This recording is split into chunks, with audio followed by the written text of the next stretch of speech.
In his recent podcast, Sam Harris managed to enrage quite a few people on the internet with his comparison of Nazism and Hamas. And I want to analyze this comparison and tell you in what aspects do I agree with him and in what aspects do I think that he is actually very wrong. Okay, let us start. Hamas is a jihadist organization. In my view, that's all we need to know about it. The question of how it got that way is fundamentally uninteresting, as is the question of why so many Palestinians have come to support it. It would be like asking in 1941 how the SS became so radicalized. And why do so many millions of Germans support it? That's an interesting question now, right now that Nazism has been defeated. But in 1941, there was nothing to do but kill Nazis. I feel exactly the same way about jihadists. In fact, jihadists are worse than Nazis, in my view. They don't have the same power the Nazis had in the 30s and 40s, which is a very good thing, and we should keep it that way. But their ideology is actually worse. Jihadism is essentially Nazism plus an expectation of paradise. It's Nazism plus religious fanaticism. Nazism plus an eagerness to be martyred and to see their children martyred.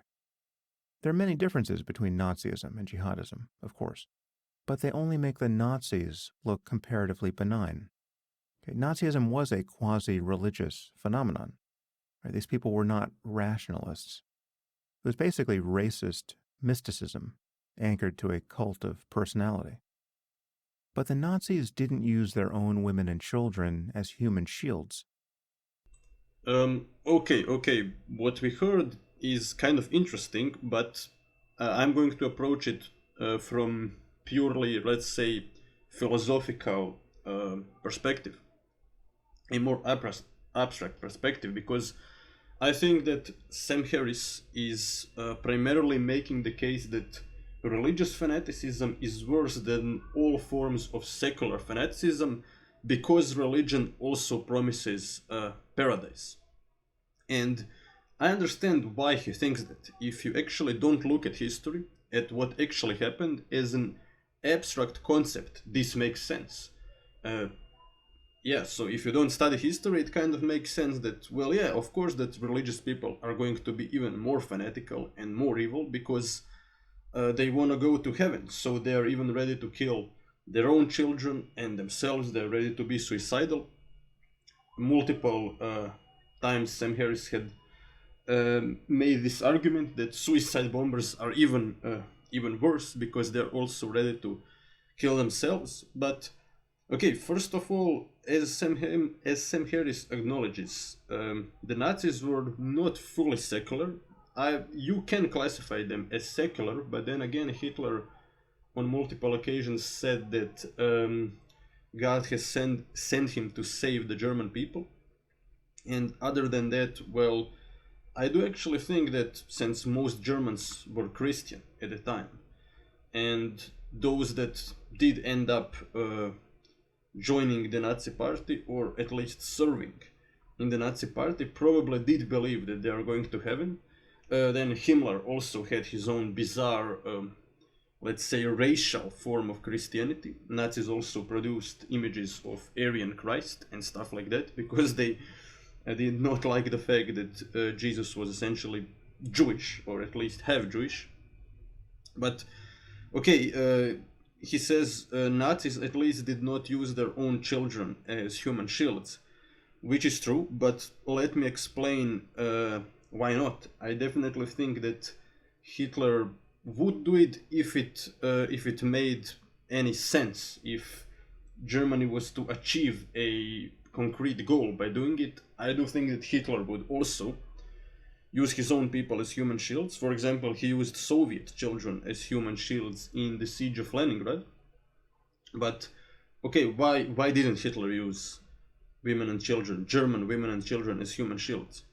Because all the world at that time agreed pretty much. So both Stalin, Roosevelt, and Churchill, and all of their colonies also, simply because they were under their control, agreed that they're going to kill as many German civilians as they need in order to win the war. That was the agreement achieved between Stalin, Churchill, and Roosevelt.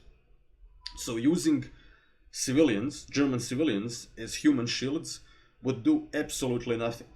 So it's not like Roosevelt would call Stalin and say, "Hey man, you really need to stop with this massive like genocide of Germans," or he even never complained about massive rape of German women done by the Red Army.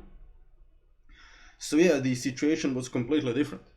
The Allies all agreed that they're going to kill as many civilians as they need, while Israel today is faced with a very different international way of thinking about the war. War has become more humane in the period between World War II and today, which is why excessive shelling also exists as a charge. And for example, some Croatian generals were forced to go to court, to international court, precisely over this accusation of excessive shelling.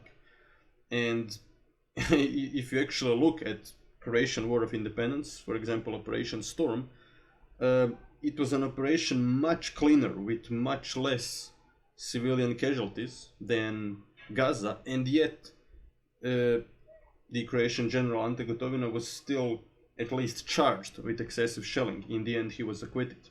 He was proclaimed not guilty. But okay, let us continue. That would have been worse. How could you have made Auschwitz worse? Well, you could have given the guards a belief system that made them feel actual religious ecstasy as they herded innocent people into gas chambers. That would have been worse.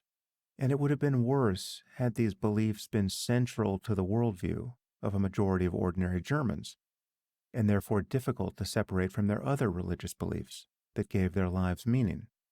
Right? That would have been worse than what Nazism actually was. Okay, what Sam Harris is forgetting that anti-Semitism was in line with how ordinary people in Europe used to think back then. So a kind of a controversial controversial event that happened in Poland that, by the way, I do think is maybe even today illegal to discuss this event in Poland. I read it in a book by, I believe, Marco Ferro. Yeah, Marco Ferro, the book about World War II, and he brings us this story of German troops entering a rural area in Poland and calling for the local populace, for the Poles, to kill the enemies of Christ, which were, of course, the Jews. And the Polish peasants actually responded, at least in that area, by killing all the Jews in the area and helping the Wehrmacht to do their final solution. So yeah, what Sam Harris doesn't realize is that Nazism also didn't emerge out of thin air. It was Nazism was some kind of a bizarre conglomerate of pre-existing conspiracy theories about the Jews that were very popular at the time, plus some extra really crazy beliefs. But yeah, it was partially inspired by just European culture that existed at the time. And that would have made it harder to purge from German society after we had killed a sufficient number of committed Nazis. Now, as I've made clear many times before, my support for Israel in this conflict is not born of my identity as a Jew. It's not born of my attachment to the religion of Judaism, of which I have none. And while the eruption of global anti-Semitism in response to October 7th has changed my sense of the vulnerability of Jews everywhere, my support for Israel in this war isn't due to a special focus on the problem of anti-Semitism or a special connection to Israel as a country. It's born of a special connection to civilization, to the norms of open societies. I mean, okay, I actually do agree with a simple fact that Israel is at least on their own soil, more progressive, closer to Enlightenment ideals, has more freedom than than Gaza under Hamas. But the main point of disagreement between me and Sam Harris is, to me, it seems that he just decided to classify religious dogmatism as always worse and more extreme than secular forms of dogmatism, which, if you actually study history, I just see no evidence to support that thesis. I mean, Stalinism, in some of its worst aspects, was just as extreme as witch hunts in the medieval ages. I mean, Stalin ended up killing 75% of his central committee. How is that not completely crazy? Just batshit insane thing to do. I mean, how can a country with 75% of its elites being spies even have a policy that makes sense? So, yeah, or Maoism. Like, Mao's idea that religion should be exterminated was just as crazy as the most hardcore religious extremists, or the I'm just in the process of making a video about the Black Hand, a Serbian nationalist organization that assassinated Archduke Franz Ferdinand and started World War I. They were just as suicidal as Muslim terrorists today, yet they were nationalists primarily, and of course they also were Christian, but that was not the central point of their ideology. So yeah, I would simply like Sam Harris to examine some secular forms of extremism, such as Stalinism, the Black Hand, um, even Nazism, okay, and compare it in a way that makes sense to religious extremism, uh, and then tell us why religious extremism is so much worse. Because we actually haven't heard a concrete reason other than his belief that religion will make you more extreme. He makes the case, well, if the Nazis felt religious ecstasy while killing the Jews, that would be worse. But why, actually? I mean, that's an interesting philosophical question, but he never answers why. Why would that be worse?